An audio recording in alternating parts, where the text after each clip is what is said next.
చెల్లి ఎక్కడున్నావు చెల్లి? ఊరుకో నాన్న, రేపు పొద్దున నాన్న వచ్చాక పొరుగురులో కూడా వెతికిద్దాము. పద ఇంటికి వెళ్దాం, చీకటి అయిపోయింది. పాపం ప్రమీల మురళి చాలా బాధపడుకుంటూ ఇంటికి వెళ్ళిపోతారు. Next day morning. ఏమైంది వీళ్ళకి ఇలా కూర్చున్నారు?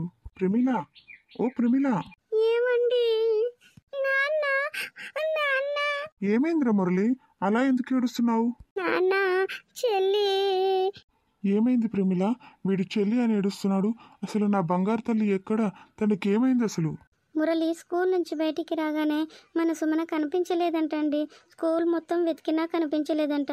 మేమిద్దరం కలిసి ఊరంతా వెతికాము, అయినా కానీ కనిపించలేదండి. మనం ఇప్పుడు పొరుగురికి కూడా వెళ్ళి వెతకాలండి. రండి. అమ్మా సుమన, ఎక్కడికి వెళ్ళిపోయావమ్మా? వస్తున్నానమ్మా, నిన్ను వెతికి ఎలాగైనా తెచ్చుకుంటానమ్మా. నువ్వు ఇక్కడే ఉండు ప్రమీల, బాబు మనతో పాటు అంత దూరం నడవలేడు. నేను వెళ్ళి వెతికేసి వస్తాను. అలాగేనండి, తప్పకుండా తీసుకురండి. పాపం పాప ఎక్కడుందో, ఎలా ఉందో, తిందో లేదో. అలా సోమయ్య బాధపడుకుంటూ సుమనను వెతకడానికి పొరుగురికి వెళ్తాడు.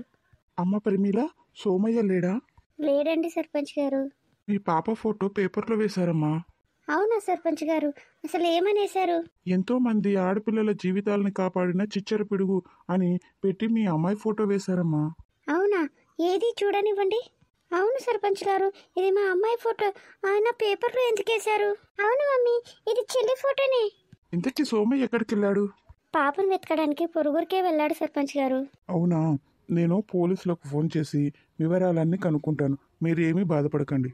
కొద్దిసేపటికి సోమయ్య కూడా పొరుగురంతా తిరిగి ఇంటికి వచ్చేశాడు. అరే సోమయ్య, ఎందుకు అలా ఏడుస్తున్నావు? మీ పాప ఫోటో పేపర్లో వేశారు, తను బాగానే ఉన్నట్టుంది. అవునా? మా పాప ఫోటో పేపర్లో వేశారా? ఏది చూడనివ్వండి. బంగారు తల్లి ఎంత ముద్దుగా నవ్వుతుందో చూడండి ఫోటోలో.